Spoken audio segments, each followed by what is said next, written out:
बस हो गए। जय हिंद मेरे प्यारे सभी बच्चों को। कैसे हो? उम्मीद करता हूँ आप सभी लोग बहुत बढ़िया और शानदार होंगे। देखिए आपके ये जो एसएससी जीडी का पेपर हुआ था 13 जनवरी को सेकंड शिफ्ट को, देखिए आपका चाहे कोई सा भी शिफ्ट में हुआ हो, लगभग लगभग लगभग 90% शिफ्टों में आपको 2 से 3 सवाल बहुत जबरदस्त जबरदस्त मिलेंगे आपको हर एक सेट में, मैथ और रीजनिंग दोनों में। मतलब कि हर एक सेट में आपको 2 से 3 सवाल ऐसे मिलेंगे जिनको अगर आपको बेसिक नहीं आता है तो फिर आप उन क्वेश्चनों को नहीं सॉल्व कर पाएंगे। बाकी आप 16-17 क्वेश्चनों को आराम से, बहुत सारे क्वेश्चन बिना पेन के सॉल्व हो जाएंगे, बहुत सारे क्वेश्चन ट्रिक से सॉल्व हो जाएंगे और काफी क्वेश्चन ऐसे रहते हैं जो बार बार रिपीटेड क्वेश्चन होते हैं, तो उन सारे क्वेश्चनों को आप लोग आसानी से कर सकते हैं। लेकिन जो ये 3 से 4 क्वेश्चन आते हैं, इन क्वेश्चनों के लिए आपको बेसिक आना बहुत जरूरी है। अगर आप मैथ और रीजनिंग में 20 में से 20 या 19 क्वेश्चन सही करना चाहते हैं, तो फिर आपके लिए बेसिक कॉन्सेप्ट सीखना जरूरी है। ठीक है, तो इन आज की जो 13 जनवरी की सेकंड शिफ्ट में 3 क्वेश्चन ऐसे थे तो जो बहुत बढ़िया थे, आपको उनमें बेसिक आना ही चाहिए, तभी आप उन क्वेश्चनों को सॉल्व कर सकते हैं। ठीक है, तो मैं उन क्वेश्चनों का बेसिक सिखाऊंगा कि आपको कैसे उन क्वेश्चनों को करना था और आपके लिए बेस्ट अप्रोच क्या हो सकती है। लास्ट में मैं उन क्वेश्चनों की ट्रिक भी बता दूंगा। जैसे एक ये क्वेश्चन है आपका 8वां नंबर, अगर इस क्वेश्चन में अगर आपको इस क्वेश्चन में बेसिक नहीं आता है तो फिर ये क्वेश्चन आप लोगों के लिए थोड़ा सा मुश्किल होगा और इस क्वेश्चन का आंसर आप लोग नहीं निकाल पाएंगे।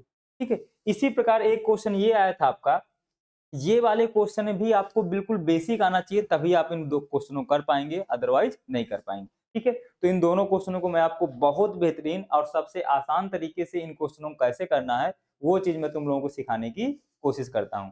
ठीक है मेरे भाई, तो चलिए हम लोग चलते हैं अपने आज के ये पहले क्वेश्चन पर। इस क्वेश्चन को ध्यान से पढ़ो आप लोग और देखना, इस क्वेश्चन का मैं अभी तो आपको इसको डिटेल में बता रहा हूँ, इसके बाद इस क्वेश्चन की फिर आप जब ट्रिक कैसे बनाना है, ट्रिक क्या होती है, कैसे आएगा, मैं उसको भी सिखा दूंगा।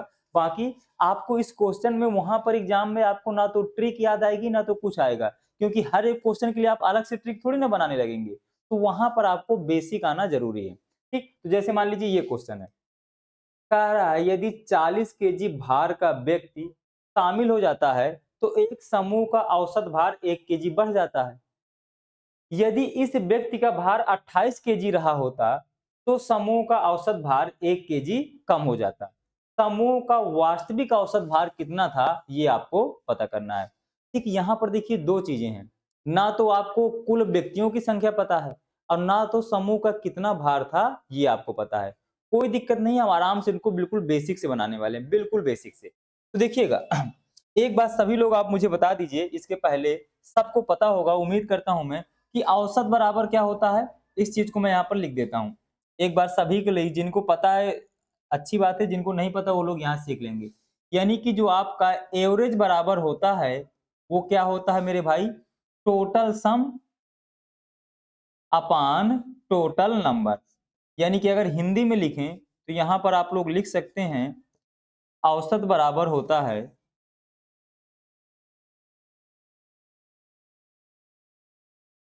औसत बराबर होता है कुल आंकड़ों की संख्या, कुल आंकड़ों की संख्या बटे कुल आंकड़ों का योग। ठीक, बहुत कुछ आप इस कॉन्सेप्ट से सीख जाएंगे, ये मेरा आप लोगों से प्रॉमिस है। आप लोग बस थोड़ी देर बने रहिएगा। ठीक, औसत बराबर क्या होता है, कुल आंकड़ों की संख्या अपान कुल योग।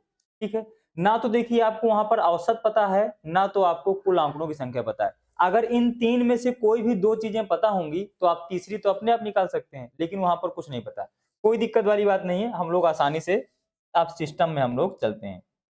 देखिए जैसे मान लिया हमने कहा ये एक व्यक्तियों का समूह है, तो इस समूह में कुछ ना कुछ व्यक्ति होंगे, तो हमने मान लिया कि व्यक्तियों की संख्या कितनी है, n है, और इस समूह का हमने औसत मान लिया कि औसत हमारा कितना है, a है। औसत कितना है मेरे भाई, a है। ठीक है, तो यहां से अगर मैं ये सम निकालना चाहूं, इसको मैं क्या लिख देता हूं, सम लिख देता हूं, और इसको 60 में लिखने के लिए मैं n लिख देता हूं, और इस औसत को मैं लिख देता हूं a। तो हमने a मान लिया है इसको, n ये है, s निकालना है, तो बताओ क्रॉस मल्टीप्लाई करा देते तो क्या हमारा na बराबर s के आ जाता, इसमें तो किसी को कोई दिक्कत नहीं होती, यानी कुल सम हमारा किसके बराबर आ जाता, na के बराबर आ जाता, कोई दिक्कत वाली बात नहीं। इस n को हमने इस a के साथ मल्टीप्लाई करा दिया, यानी कि हमारा यहां से जो कुल योग आ गया वो हमारा कितना आ गया भाई, कुल योग हमारा na आ गया, कुल योग कितना आ गया मेरे भाई, na। अब यहां से अब आगे क्वेश्चन पढ़ना स्टार्ट करना है। यदि समूह में 40 केजी भार का व्यक्ति शामिल हो जाता है, यानी कि बताओ पहले योग आपका कितना था, Na था, पहले योग आपका कितना था, Na था, इसमें से 40 केजी भार का एक व्यक्ति शामिल हो गया, तो अब बताओ कुल भार कितना होगा, Na प्लस 40 हो जाएगा, ठीक है। अब बताओ ये कुल व्यक्तियों की संख्या कितनी हो जाएगी, तो पहले हमारे पास n व्यक्ति थे और एक व्यक्ति ये आ गया, तो कुल व्यक्तियों की संख्या कितनी हो जाती, Na हो जाती। ऐसा होने पर क्या होता है, औसत भार 1 केजी बढ़ जाता है, यानी पहले हमारा भार a था तो अब हमारा औसत भार कितना हो जाता, a प्लस 1 हो जाता, औसत भार मेरे भाई कितना हो जाता, a प्लस 1 हो जाता। आप इसको अब यहाँ पर क्रॉस मल्टीप्लाई करा लेते तो यहाँ पर a प्लस 1 आता और यहाँ पर n प्लस 1 आता बराबर na प्लस 40 आता। इतना सा काम लिखने के लिए कोई बहुत बड़ा काम नहीं, मैं आपको डिटेल में सारी चीज समझा रहा हूँ। एक बार इसका मल्टीप्लाई करा लो, तो n का मल्टीप्लाई इसमें कराते तो क्या आता मेरे भाई, na आता, n का मल्टीप्लाई 1 में कराते तो n आता, 1 का मल्टीप्लाई a में कराते तो a आता, 1 का मल्टीप्लाई 1 में कराते तो 1 आता, और ये क्या आ जाता, na प्लस 40। इसको आप समीकरण नंबर 1 मान लो। अब दूसरी कंडीशन क्या दी है, यदि इस व्यक्ति का भार 28 केजी रहा होता, यानी कुल योग तो हमारे पास कितना है, Na है, अब इस व्यक्ति का भार मेरे भाई कितना है, 28 केजी है, तो बताओ कुल योग कितना हो जाता, Na प्लस 28, कुल व्यक्तियों की संख्या कितनी हो जाती, Na प्लस 1, जिससे क्या होता है, औसत भार में 1 केजी की कमी आ जाती है, यानी औसत भार आपका था मेरे भाई a, अब उसमें 1 की कमी आ गई। फिर से आप क्रॉस मल्टीप्लाई करा लेते तो ये Na होता और ये Na प्लस 1 होता और ये कितना आता, Na प्लस 28। इनका मल्टीप्लाई कराते तो ये फिर से क्या आता, Na, n का मल्टीप्लाई -1, 1 का मल्टीप्लाई तो ये a और ये -1 बराबर ये क्या आता, Na प्लस 28। ये हमारा क्या बन जाता, समीकरण 2। यानी कि आपको एक बार ये लिख देना था, एक बार आपको ये लिख देना था। अब आप इन दोनों को जोड़ देते, आपका आंसर आ जाता। अगर आप इन दोनों को जोड़ेंगे तो देखिए कैसे जोड़ेंगे, तो ये जैसा लिखा है Na plus n plus a plus 1, इनको जोड़ेंगे तो ये क्या आएगा, Na minus n plus a minus 1, और यहां से देखेंगे तो ये क्या आएगा मेरे भाई, Na प्लस 40 और ये क्या आएगा, Na प्लस 28। अब मेरे भाई ध्यान से अगर आप इनको देखेंगे तो बहुत सारी चीजें कैंसिल हो जाएंगी। देखो ये आपका माइनस का ये लिखा है और ये आपका प्लस का लिखा है, ये कैंसिल हो गया।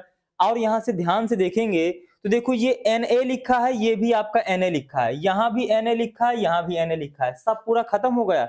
अब यहाँ पर क्या बचा मेरे भाई, ये a बचा और ये a बचा, और ये देखिए प्लस का 1 ये माइनस का 1 से कैंसिल हो गया, यानी यहाँ पर मेरे भाई क्या बचा, ये 2a बचा, क्या बचा, 2a। अब 20 40 में से 28 जोड़ते कितना हो जाता, 68 हो जाता।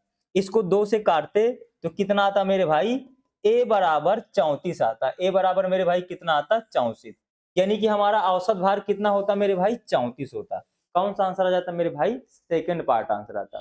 कौन सा आपका आंसर आता, सेकंड पार्ट आपका आंसर आता। अब देखो इसमें देखो कोई कैलकुलेशन नहीं है, लेकिन अगर आप इसमें बेसिक नहीं लगाएंगे तो फिर आपके लिए कोई मुश्किल काम हो जाएगा। यानी आप सीधा सीधा यहाँ से औसत का फार्मूला लगा दिया, यहाँ पर आपने औसत का फार्मूला लगा दिया, दोनों को जोड़ दिया, सब खत्म हो गया, आपका आंसर आ गया। तो देखो अगर वहां पर आपको एग्जाम में ट्रिक नहीं याद आएगी, अगर मैं इसकी ट्रिक बताऊं तो मैंने क्लास में भी कराया है, लेकिन एग्जाम में आपको ट्रिक अगर याद आ गई तो अच्छी बात है, नहीं याद आई तो आपको उसको बेसिक से लगाना चाहिए। अब जब भी मैंने आपको कहा था कि जब भी कभी अगर ऐसे औसत एक बार बढ़े एक व्यक्ति के शामिल होने पर और उसी व्यक्ति के शामिल होने पर औसत अगर आपका घटता है तो आपको हमेशा यहाँ पर औसत का ही कॉन्सेप्ट लगा देना होता है। बताओ 40 में से 28 जोड़ते कितना होता, 68, और 68 को 2 से आपको भाग दे देना होता है। औसत निकालना है तो दो लोगों का औसत क्या होता है, 40 प्लस 28 बटे 2 कितना आ जाता, सीधा सीधा आपका 34 आ जाता। तो ये तो हो गई आपकी ट्रिक, लेकिन पूरा बेसिक से कैसे समझना था आपको, ऐसे समझना था। अगर आप 2-3 क्वेश्चनों में आपको 1.5 से 2 मिनट 2.5 मिनट का टाइम देना है, ठीक है, यानी कि 2-2 मिनट का आप अगर 3 क्वेश्चन में टाइम देंगे कोई मुश्किल काम नहीं है। बाकी आप 15 से 16 क्वेश्चनों को 10 मिनट के अंदर सॉल्व कर सकते हैं, आराम से, कोई दिक्कत नहीं है। 10 मिनट से पहले भी सॉल्व कर सकते हैं, इतने आसान क्वेश्चन आपके आते हैं। ठीक है, उम्मीद करता हूं आप इस क्वेश्चन को बढ़िया से समझ गए होंगे। अगले क्वेश्चन पर चलते हैं और देखो ये भी क्वेश्चन आपका इसी प्रकार का है। ये भी क्वेश्चन आपका क्या है, इसी प्रकार का। अगर आपका बेसिक बढ़िया से क्लियर है तो फिर आप इस क्वेश्चन को बढ़िया तरीके से कर पाएंगे, और अगर आपका बेसिक क्लियर नहीं है तो फिर चीजें हमारे लिए क्या होंगी, आपके लिए थोड़ा सा मुश्किल होंगी। देखना, मैं बहुत बेहतरीन शानदार तरीके से इस टाइप के क्वेश्चन समझाता हूं, और आगे चल के अगर एग्जाम में ऐसा क्वेश्चन आएगा तो आप इस क्वेश्चन को कैसे कर पाएंगे, किस प्रकार से करना है, सारी चीजें समझेंगे। कह रहा 2 टाइपिस्ट हैं, ए और बी 2 टाइपिस्ट हैं। एक दिन अपराह्न में उनमें से ए को टाइपिंग के लिए 80 प्रश्न दिए गए। उन्होंने कार्य को समान रूप से विभाजित किया। उन्होंने क्या किया, कार्य को समान रूप से विभाजित किया। लेकिन बी ने ए से 40 मिनट पहले समाप्त कर लिया। बी ने जो है ए से 40 मिनट पहले समाप्त कर लिया, ठीक, जिसने उसी कार्य को करने के लिए 4 घंटे का समय लिया। यानी कि इसका मतलब क्या हो गया कि ए ने इसी काम को करने के लिए कितने घंटे लिए हैं, 4 घंटे लिए हैं। अगर इसने 4 घंटे लिए हैं तो बी ने इससे 20 मिनट कम लिए हैं, यानी बी को कितने घंटे लगे, 3 घंटे 40 मिनट लगे होंगे। और 40 मिनट को अगर आप घंटे में बदलेंगे तो ये कितना होगा मेरे भाई, 2/3 के बराबर होगा। अगर 40 मिनट है तो मतलब इसका बी ने कितना समय लिया होगा, 3 घंटे 20 मिनट। कितना समय लिया होगा मेरे भाई, 3 घंटे 20 मिनट। अगर ए 4 घंटे ले रहा है, अब बी ने ए से 40 मिनट पहले समाप्त कर लिया है, यानी बी ने कितनी देर में समाप्त कर लिया, 3 घंटे 20 मिनट। अब 20 मिनट को घंटे में बदलना है तो इसको क्या करना चाहिए, 60 से भाग देना चाहिए। 0 से 0 कटता है, यानी 1/3, यानी इसको कितना समय लगता, 3 घंटे और प्लस 1/3 घंटे, यानी इसको सीधा सीधा आप लिख सकते थे 10/3 घंटे। कितना लगता मेरे भाई, 10/3 घंटा। यानी कि बी को कुल कितना समय लगा है, 10/3 घंटा। अब यहां पर बताओ एक चीज और मुझे सभी लोग बताना, जैसे क्या है, आप पेजों को टाइप कर रहे हैं तो पेजों को टाइप करना भी तो आपका एक तरीके का काम ही है। अगर आपने, मैं कहूं कि आपने 1 घंटे में 10 पेज टाइप किए, यानी कि आपकी क्षमता कितनी है, आपकी क्षमता 10 पेज पर घंटे है टाइप करने की स्पीड। समझ गए इतनी मेरी बात को, यानी कि आप जब पेज टाइप कर रहे हैं तो 1 घंटे में जितने टाइप करेंगे वही आपकी क्या हो जाएगी, क्षमता हो जाएगी। तो यहाँ पर काम क्या है, आपको पेज टाइप करना। तो यहाँ पर देखो क्वेश्चन में उसने दे दिया है, उसने क्वेश्चन में पहले से दे दिया है कि आप क्या कर रहे हैं, 80 पृष्ठ टाइप कर रहे हैं। कितने पृष्ठ मेरे भाई टाइप कर रहे हैं, 80 पृष्ठ आप टाइप कर रहे हैं। यानी कि अब यहां पर आप ये नहीं कर सकते हैं कि ये माने कि 4 और 10/3 का लासा लें। 4 और 4/10 का अगर आप लासा लेने के चक्कर में पड़ गए तो फिर आपको दिक्कत हो जाएगी। आपको लासा नहीं लेना है, क्योंकि लासा तो तब लेते जब आपका काम ना दिया होता। उसने कह दिया है कि आपको भैया कितने पेज टाइप करना है, आपको 80 पेज ही टाइप करना है। यानी कि टोटल काम आपका कितना दिया गया है, इसमें 80 पेज दिया गया है। अब बताओ मेरे भाई, तो ए की क्षमता कितनी होगी, ये 4 घंटे में 80 पेज टाइप करता है तो 1 घंटे में कितना टाइप कर रहा होगा, 80/4, यानी कि 1 घंटे में ये 20 पेज टाइप कर रहा होगा। इसी प्रकार बी का निकालना है तो देखो ये 80 पेज टाइप करता है, ए का पहले बता देते हैं। अब कितने घंटे में, 4 घंटे में, तो 1 घंटे में कितना टाइप कर रहा होगा, 20, तो ये 20 आ गया। इसी प्रकार बी है, ये 80 पेज टाइप करता है, अब कितने घंटे में, 10/3 घंटे में, तो ये 3 कहां चला जाता, आपका ऊपर चला जाता, 80 × 3 हो जाता, अब बटे में 10, 0 से 0 कट गया, अब 8 3 कितना आ जाता, 24 आ जाता। कितना आ जाता मेरे भाई, 24 आ जाता। यानी कि बी जो है 1 घंटे में 24 पेज टाइप करता है और ए जो है 1 घंटे में 20 पेज टाइप करता है। आगे पढ़ो, अगले अपराह्न उन्होंने फिर से टाइप करने के लिए 121 पृष्ठ दिए गए। हालांकि इस बार उन्होंने इस प्रकार कार्य को विभाजित करने का फैसला किया कि वे एक साथ टाइपिंग समाप्त करते हैं। क्या करते हैं मेरे भाई, एक साथ वो लोग टाइपिंग को समाप्त करते हैं। अगर वो लोग एक साथ टाइपिंग को समाप्त करते हैं तो कह रहा है ए को कितने प्रश्न टाइप करने पड़े, ए को कितने प्रश्न टाइप करने पड़े ये बताना है। तो बताओ भाई, आपको काम कितना करना है? 121 पेज करना है। कितने पेज करना है मेरे भाई? 121 पेज करना है। और 121 पेज ये दोनों कितने देर में करेंगे? तो आप कहेंगे सर जी 44 में। कितनी देर में करेंगे? 44 में। 1 घंटे में कितने पेज टाइप करते हैं? 44। तो भाई 121 पेज करने में इनको कितना टाइम लगेगा? या इसका और एक आसान तरीका बताता हूं, अगर आपको ये भी नहीं करना है तो आप इसका एक आसान तरीका समझो। ये बताओ मेरे भाई, यहां से आपकी दो चीजें आ गई हैं। क्या आ गई हैं? ए का क्षमता आ गई है और बी की क्षमता आ गई है। ए की क्षमता कितनी है? 20 है। और बी की क्षमता कितनी है? 24 है। इनका आप अनुपात निकाल लो तो ये 10 आता और ये मेरे भाई कितना आता? 12 आता। ये 10 आता, आपका 12 आता। इसको और काट देते भाई, 4 से सीधा सीधा काट देते। 4 से काट देते तो ये कितना आता मेरे भाई? 4 पंचे 20 और ये आता 6 चौको 24। यानी इनकी क्षमता का अनुपात कितना आ गया? 5:6। इनकी क्षमता का अनुपात कितना है मेरे भाई? 5:6। यानी कि जो इनकी क्षमता होगी ये काम को उसी अनुपात में तो बांटेंगे। एक की क्षमता ज्यादा है तो काम को क्या करेगा? ज्यादा करेगा। और एक की क्षमता कम है तो दूसरा क्या करेगा? काम को कम करेगा। सिंपल सी बात है। इनको कितना काम करना है? 121। तो बताओ भाई, 121 इनको काम करना है। कितना काम करना है? 121। इन दोनों की क्षमता कितनी है? 6 5 11 की है। तो बटे में क्या हो जाता मेरे भाई? 11। ए ने कितना काम किया? तो आप कहेंगे सर जी ए ने 5 काम किया, तो इंटू में क्या करा देते? 5। इसको काटते तो 11 इंटू 11 कितना होता है? 121। और 11 इंटू 5 यानी कि 55। यानी ए ने कितने पेज टाइप किए हैं? 55 पेज टाइप किए हैं। कौन सा आंसर हो जाता है आपका? Second part. कौन सा आंसर हो जाता है मेरे भाई? सेकंड पार्ट आपका आंसर हो जाता है। ठीक है, तो देखो यार, अगर जब भी कभी क्वेश्चन में आपको काम दे दिया जाता है तो वहां पर आपको ये बात पता करनी है कि वहां पर अब आपको खुद से काम नहीं मानना है। उसने क्वेश्चन में जब खुद से दिया है कि आपको 80 प्रश्न ही टाइप करने हैं, तो मतलब टोटल काम कितना हो गया आपका? 80 हो गया। यहाँ से ए की क्षमता आ गई, यहाँ से बी की क्षमता आ गई। जब ए और बी की क्षमता आ गई तो ये जो भी कोई भी व्यक्ति हो दुनिया में वो हमेशा अपनी क्षमता के हिसाब से ही तो काम करेगा। अब जैसे मान लो मैं हूं और एक मेरे साथ छोटा बच्चा है, अगर मैं कहूं कि जितने मैं पेज टाइप कर रहा हूं उतने तुम टाइप करके दो, नहीं दे पाएगा, क्योंकि उस छोटे बच्चे की क्षमता क्या है? एफिशिएंसी उसकी काम करने की कम है। तो यहीं पर यहां पर भी कह रहा है 121 पेज तो तुम्हें टाइप करना है, लेकिन जिसकी क्षमता ज्यादा होगी वो ज्यादा पेज टाइप करेगा, जिसकी क्षमता कम होगी वो कम पेज टाइप करेगा। तो बताओ, ए की क्षमता कितनी है? 5। बी की क्षमता कितनी है? 6। इन दोनों की कुल क्षमता कितनी है? 121। 121 पेज टाइप कर रहे हैं और 1 घंटे में कितने पेज टाइप करते हैं? 11। तो बताओ 1 घंटे में कितना टाइप करेंगे? यानी कि 11 पेज टाइप करेंगे। तो बताओ ये 5 घंटे में कितना करेगा? 11 इंटू 5 यानी कि 55 पेज टाइप करेगा। यही सीधा सीधा आपका आंसर हो जाना था। ठीक है, उम्मीद करता हूं आप इस क्वेश्चन को बहुत बढ़िया तरीके से समझ गए होंगे। बाकी देखिए, बाकी इस पूरे सेट में ऐसा कोई क्वेश्चन नहीं था जो बिल्कुल आसान ना होता। इस क्वेश्चन को देखिए हमने रात में डिस्कस किया था, बिना पेन के सॉल्व हो रहा था क्वेश्चन। ये भी क्वेश्चन आपका बिना पेन के सॉल्व हुआ था। ये भी क्वेश्चन आपका सिर्फ एक लाइन में सॉल्व हुआ था। ये सारे क्वेश्चन मैंने कराए थे।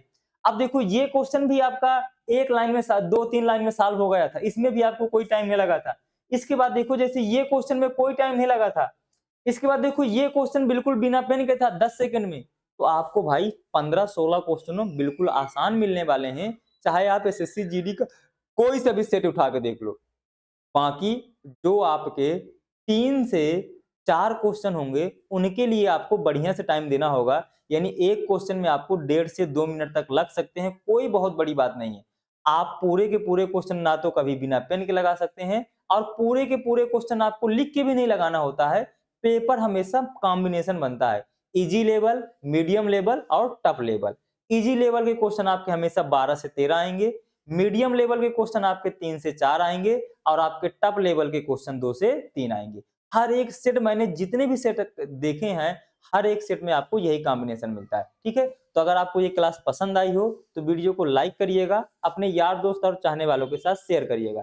अगर किसी प्रकार का फिर भी आपको कोई डाउट रह गया हो तो आप मुझे इसी वीडियो के नीचे कमेंट करके बताइएगा।